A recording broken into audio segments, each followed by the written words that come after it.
I go to a women's ministry called Daughters of the King. The mission is to enable, equip, and empower women of all generations to know and operate in their God-given identity.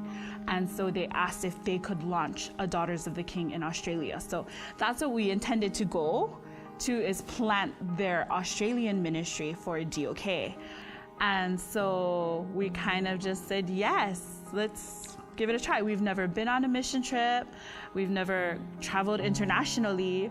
So this was a first for us. So the men, we weren't invited. It was a Friday, Saturday thing. So we weren't invited the morning services, but we could come in the evening service.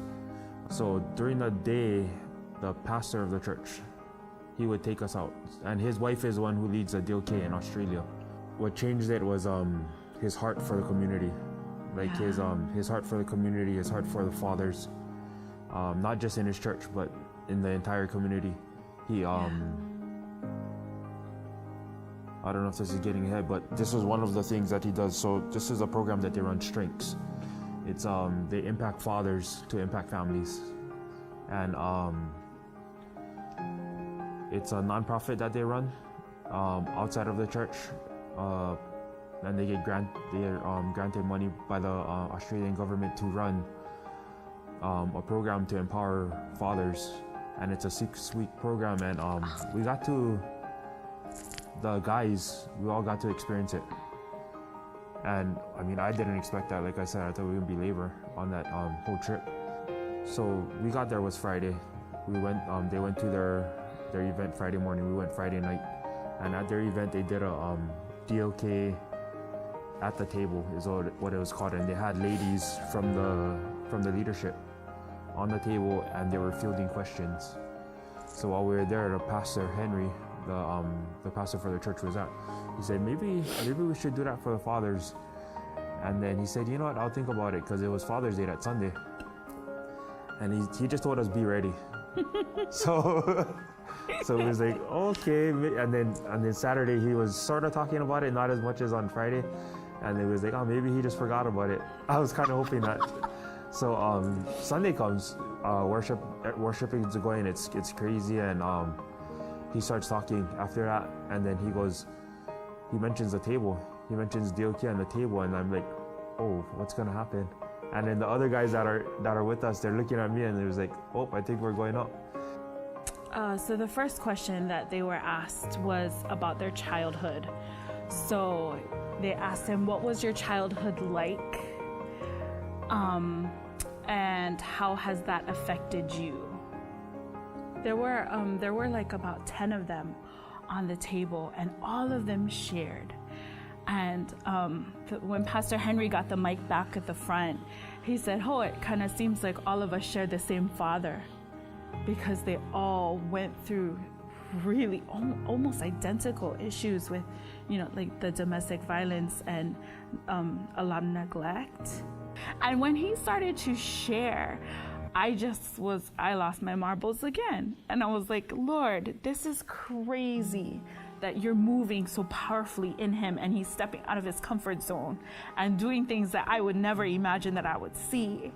And so that's why I'm crying, because there's so much that he got out of this trip. And it's like I came home with a new husband, because so much was activated in him. And it's just amazing. So good. The second day, God just woke me up at like 3 a.m. Australian time.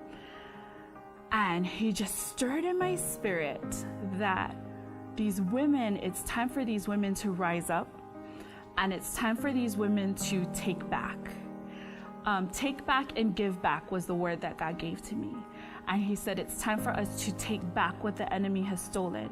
So take back our marriages, take back our children, take back our faith, take back everything that God has given to us that we've allowed the enemy to steal from us. It was our time to take it back. And then the give back part is to give back the enemy what we've taken as lies, so that our unworthiness, it's time for us to give that back to him.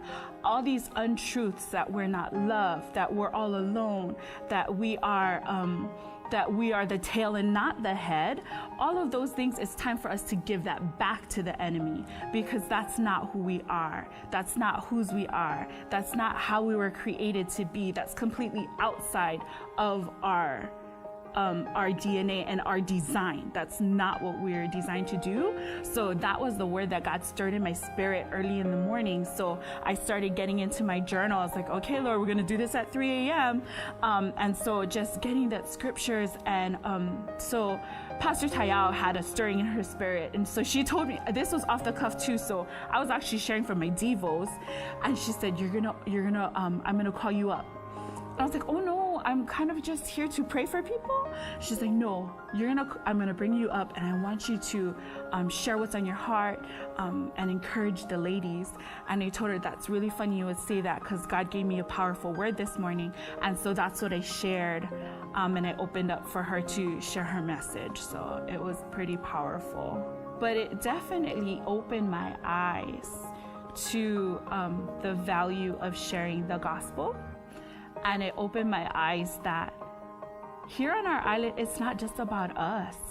It's about all of God's children around the world. So this trip definitely opened our eyes from just looking at just ministry in the Mililani area or ministry on the island of Oahu to now ministry in the state of Hawaii, in the nation of America, and now globally across the world. So that the point of view has shifted now, and we've gotten a bigger perspective for sure.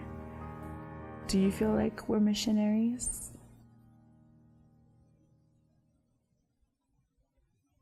Yeah, sure. I think we want to get to that point. Yeah. Yeah. We talk about it. We enjoyed this last this mission, and I think before this whole trip, like, we just going on mission, you just think that you're gonna be the servant, that you're gonna be the hands and feet of God, and then you get there and you're just blown away. I think we got the most out of it. We got more than the people in Australia. So yeah, I thought that was pretty crazy. Yeah. Well said, babe.